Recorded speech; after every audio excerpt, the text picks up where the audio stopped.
Olá. Hoje a gente vai mergulhar num tema que sempre gera muita conversa, né? O tal do desfraude respeitoso. A gente pegou uns materiais aqui que trazem uma visão bem diferente do tradicional. Exato. E acho que o ponto de partida que esses materiais trazem, sim, o mais forte, é uma mudança de chave mesmo. De não ver o desfraude como, sei lá, um treinamento que a gente impõe. Tipo uma obrigação. Isso. Mas sim como uma fase natural do desenvolvimento. Sabe? Como aprender a andar, a falar. A criança vai chegar lá. Entendi. Então a grande sacada é a gente, os pais, né?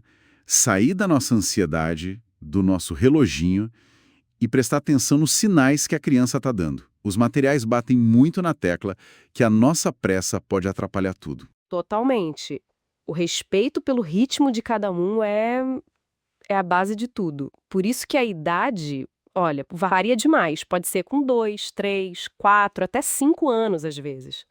O calendário, assim, importa bem menos que os sinais de prontidão mesmo. E que sinais são esses, então? Vamos começar pelo lado físico, talvez. Boa. Fisicamente a gente observa.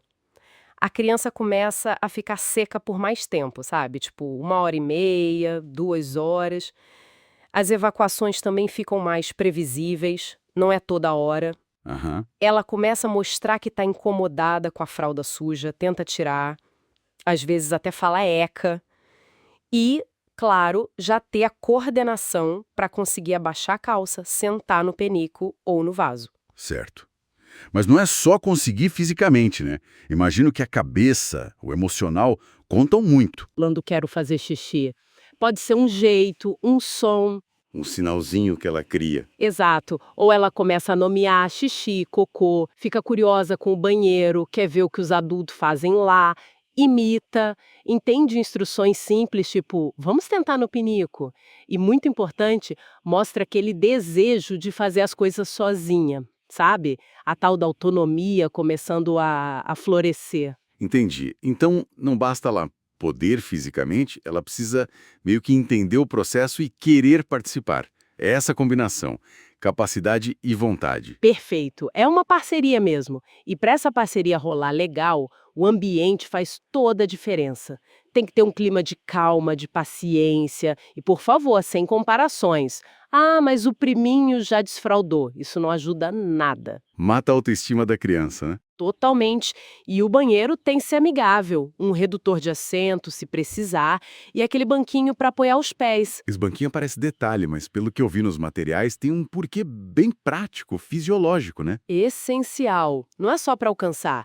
Apoiar os pés relaxa toda a musculatura pélvica. Isso ajuda a esvaziar a bexiga direitinho e dá uma segurança enorme para a criança ali sentada. Faz sentido. E falando em dicas práticas, os materiais trazem uma sugestão interessante para começar o xixi. Opa! Qual? Conta aí. Sugerir que meninos e meninas comecem fazendo xixi sentados. Para todo mundo. Isso ajuda muito a relaxar e a esvaziar bem a bexiga no início. Outra dica é, depois que a criança acha que acabou, pedir para contar até 10, sentadinha ali. Às vezes sai mais um pouquinho, sabe? Boa essa do contar até 10, bem prático. Mas olha, mesmo com tudo isso, acidentes vão acontecer, né? Não tem jeito. Como lidar? Cara, nada de bronca, de cara feia, de fazer a criança se sentir envergonhada, é tratar com leveza mesmo. Opa, escapou. Tudo bem, vamos limpar juntos. Ah, legal essa parte dos juntos, envolver a criança na limpeza. Sim, claro, dentro do que ela consegue, né? Mas envolver ajuda a criar um senso de responsabilidade, de forma positiva, sem medo, sem trauma. Agora, um ponto importante. Se a criança está resistindo muito, sabe? Chorando demais, ficando muito tensa com a ideia do penico... Se não tá fluindo. Exato, a orientação é, talvez não seja a hora. É melhor dar uma pausa, voltar para a fralda sem drama e tentar de novo mais para frente, sem forçar a barra. Entendido? Pausar pode ser a melhor estratégia às vezes. E o desfraude noturno. Esse geralmente assusta mais, demora mais. Esse depende mais da fisiologia mesmo, sabe? Tem a ver com a produção de um hormônio, o antidiurético, que diminui a produção de urina à noite e também com o tamanho da bexiga, a capacidade dela de segurar. Por isso não dá para acelerar muito. Não é comportamental, então. É mais o corpo amadurecendo. Exatamente. O sinal para pensar em tirar a fralda da noite é a criança começar a acordar com a fralda seca por várias noites seguidas. Tipo umas 15 noites, mais ou menos. E aí chegamos num ponto que os materiais são bem enfáticos. Aquela história de acordar a criança de madrugada para levar ao banheiro. O que eles dizem? Olha, aqui a recomendação é fortíssima. Não faça isso. É um tiro no pé, sabe? Primeiro, você fragmenta o sono da criança, e o sono é ouro para o desenvolvimento. Segundo, isso atrapalha a regulação hormonal natural do corpo dela. E terceiro? E terceiro, não ensina nada. O corpo não aprende a reconhecer a bexiga cheia e despertar sozinho, que é o que precisa acontecer. Basicamente, não ajuda e ainda pode atrapalhar o desenvolvimento desse controle natural. Nossa, informação super importante essa. Porque é uma prática comum, né? Muita gente faz achando que está ajudando. Pois é, mas a ciência por trás mostra que não é o caminho. E as regressões, aqueles escapes que rolam depois que a criança já parecia ter pego o jeito. Assim, o famoso passo para trás. Super normais. Geralmente estão ligados a alguma mudança grande na vida da criança. Chegou um irmãozinho, começou a escola, mudou de casa, algum estresse. A chave é a mesma: acolher, entender que é uma fase, sem bronca, sem punição. Paciência e acolhimento de novo, né? Pensando agora nos benefícios gerais dessa abordagem mais respeitosa, o que os materiais destacam como positivo? Ah, vai muito além de não ter mais fralda para trocar. Fortalece a autonomia da criança, a autoestima dela. Ela se sente capaz, sabe?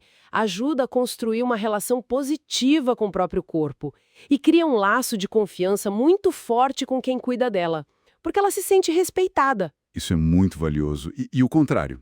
Os riscos de forçar, de querer apressar o processo. São sérios, viu? Os textos falam com preocupação sobre isso. Pode gerar muita ansiedade na criança, medo, vergonha, isso afeta a autoestima lá na frente.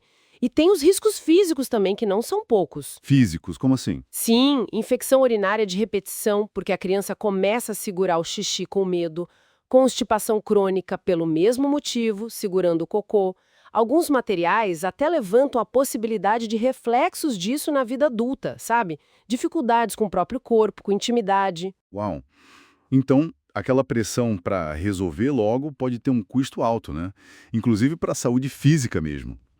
Para a gente ir fechando, qual seria a mensagem principal que fica dessa nossa conversa? Olha, eu acho que a grande mensagem é: desfraude tem menos a ver com o controle dos pais e muito mais com parceria. É observar com paciência, dar apoio positivo e, acima de tudo, respeitar o tempo único de cada criança. É trocar a nossa ansiedade pela confiança no desenvolvimento dela. Perfeito. E para deixar o pessoal pensando, tem uma reflexão final bem interessante que a gente tirou dos materiais. Tem sim. É a ideia de que a forma como essa fase do desfraude é vivida pode lá na frente moldar a relação que a pessoa vai ter com o próprio corpo, com a sua autonomia, talvez até com a sua intimidade. É algo que vai muito além de só aprender a usar o banheiro, né? Fica aí essa sementinha pra gente refletir.